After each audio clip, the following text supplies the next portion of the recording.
जब इवेंट में ऋषभ आए थे तो सबका एक बार ध्यान ऋषभ की तरफ चला गया था क्योंकि सबने ऑलमोस्ट कंडारा देख रखी थी। एवरीबॉडी वाज प्रेजिंग और उनकी मीटिंग थोड़ी डिस्टर्ब हो गई थी, जिस पर जया बच्चन ने ना मीटिंग के सिलसिले में तो कुछ भी नहीं बोला, पहनावे के बारे में बोला कि आप ऐसे कैसे आ सकते हैं, this is Taj hotel, India की रेपुटेशन है, फलाना ढिमका, बहुत सारी बातें। और जिसके बाद अल्लू अर्जुन ने ऋषभ शेट्टी की सपोर्ट ली है।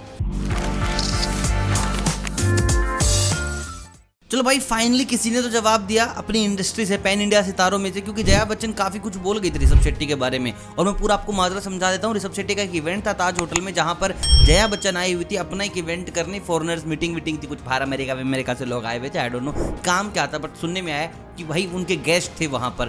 और ऋषभ शेट्टी आपको पता ही होगा भाई, जब से मुंबई आए हैं भाई फुल ऑन लुंगी में इवेंट कर दे रहे हैं यार। और भाई अपनी अपनी पसंद है, मेरे को बड़ा पसंद है लुंगी भाई, कभी मेरी शादी में मेरा दोस्त लुंगी पहन के आया भाई, मैं पप्पी ले लूँ उस आदमी की। चलो ये तो बात दूसरी हो गई। तो जब इवेंट में ऋषभ आए थे तो सबका एक बार ध्यान ऋषभ की तरफ चला गया था क्योंकि सबने ऑलमोस्ट कंडारा देख रखी थी, एवरीबॉडी वाज प्रेजिंग और उनकी मीटिंग थोड़ी डिस्टर्ब हो गई थी, जिस पर जया बच्चन ने ना मीटिंग के सिलसिले में तो कुछ भी नहीं बोला, पहनावे के बारे में बोला कि आप ऐसे कैसे आ सकते हैं, this is Taj hotel, India की रेपुटेशन है, फलाना ढिमका, बहुत सारी बातें। और जिसके बाद अल्लू अर्जुन ने ऋषभ शेट्टी की सपोर्ट ली है।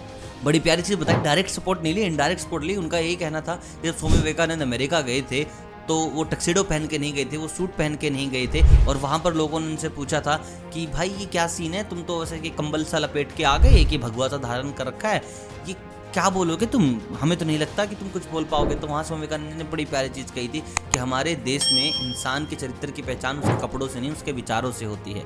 बात करूँ तब सुनना तुम। और उसके बाद जब स्पीच दी थी स्वामी विवेकानंद जी ने, कहते हैं कि भाई 8-9 मिनट तक लगातार तालियां बजी थी, बोलने में बहुत कम 8-9 मिनट, तो तुम लगातार 8-9 मिनट ताली बजाओगे ना, पता चलेगा तुम्हें कितनी देर होती है।